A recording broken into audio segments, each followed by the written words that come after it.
Security forces ते कानून नाफिज करने वाले इदारे ने जिला खैबर विच खवारिज की मौजूदगी ते इतला ते कार्रवाई की जिथे 22 खवारिज हलाक हो गए।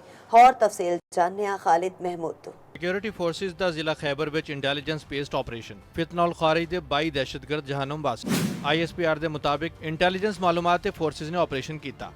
दहशतगर्दा ने मौत के डर नाल अंधाधुंध फायरिंग की जिस नाल 10 साला मासूम बच्चा शहीद हो गया। फोर्सेस की फायरिंग नाल 22 खवारिज जहानुम हासिल हो गए। ISPR का कहना है हलाक किए गए भारतीय सरपरस्ती याफ्ता खवारिज तो असलहा ते गोला बारूद भी बरामद होया।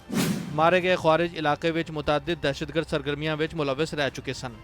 ISPR ने दसिया कि इलाके विच मौजूद होर किसी भी खारजी के खात्मे लई क्लीयरेंस ऑपरेशन जारी है।